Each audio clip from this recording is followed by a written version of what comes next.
अखिया से नींद दिल से चैन भाग जाला हो, जब ये प्रीतिया के रोग लग जाला हो।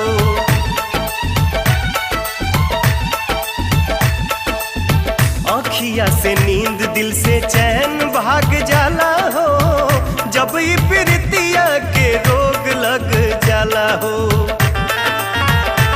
पागल दिल बेकरार कहे होला, पागल दिल बेकरार कहे होला। इश्क में लोगवा बीमार काहे होला, इश्क में लोगवा बीमार काहे होला। जोरदार तालियां हमारे दोनों सुपरस्टार्स के लिए।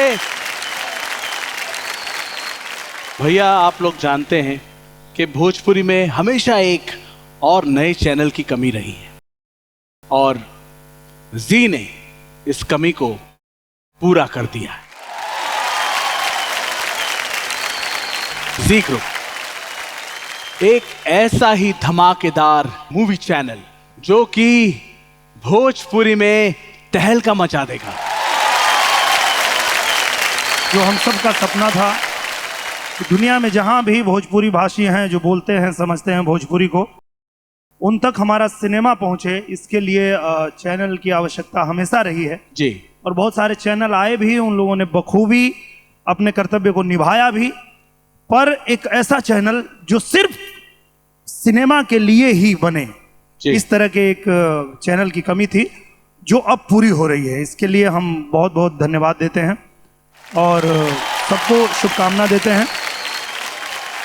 वाकई में ये बहुत खुशी की बात है कि हमारे भोजपुरिया जहान दुनिया में जहाँ भी बढ़ा जा, आप लोग इतना आशीर्वाद देता रह जा कि हमारे भोजपुरी इंडस्ट्री, हमारे भोजपुरिया दुनिया इतना आगे बढ़ रहा बा। नया नया चैनल सही बात हमरे भोजपुरी के सपोर्ट खातिर खड़ा होता रह जा, ये हमारे लिए बहुत ही खुशी की बात है। एक ताली हो जाए। जय हो। अब मैं आमंत्रित करना चाहूंगा सम्राट घोष जी को, जो कि क्लस्टर हेड ईस्ट जी हैं।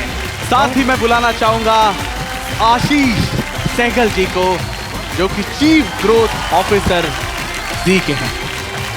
साथ ही मैं आमंत्रित करता हूं अमरप्रीत सैनी जी को, जो कि business head big Ganga and जी बाइस्कोप के हैं। जी परिवार की ओर से आप सभी का स्वागत है बिग गंगा IBFA 2019 पे। हमें गर्व है और खुशी है कि भोजपुरी मूवी इंडस्ट्री 56 साल का एक जर्नी कंप्लीट कर चुका है और इसी शुभ अवसर पर हम लोग आपके लिए ला रहे हैं एक भोजपुरी मूवी चैनल जिसका नाम है जी बाइस्कोप। और यहाँ पे आपको 100% शुद्ध भोजपुरी मूवी दिखाया जाएगा। आप बिग गंगा को तो बहुत सालों से प्यार दे ही रहे हैं अपना। बिग गंगा भी जी ग्रुप का एक लीडिंग भोजपुरी चैनल है और भोजपुरी तो एक दिल है हमारे देश का।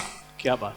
तो उस दिल को कैसे हम छोड़ सकते हैं, और उस दिल में बसने वाले सब भारतवासियों को हम ये चैनल नमन करते हैं। धन्यवाद। वाह क्या बात है। अमरप्रीत सैनी जी प्लीज।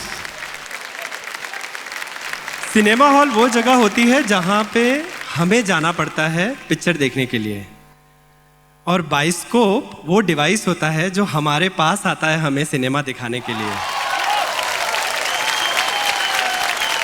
तो जी ने भी भोजपुरी रीजन के लिए एक बाइस्कोप बनाया है, जी बाइस्कोप, जो लेकर के आएगा धमाकेदार मूवीज, वर्ल्ड टेलीविजन प्रीमियर हर हफ्ते, 300 से ज़्यादा ब्लॉकबस्टर मूवीज। कोशिश है कि आपका हर दिन मनोरंजनमय हो, इसलिए इस चैनल का प्रॉमिस भी है, 8 पहरिया लूटा लहरिया। ओह क्या बात है सर, क्या बात।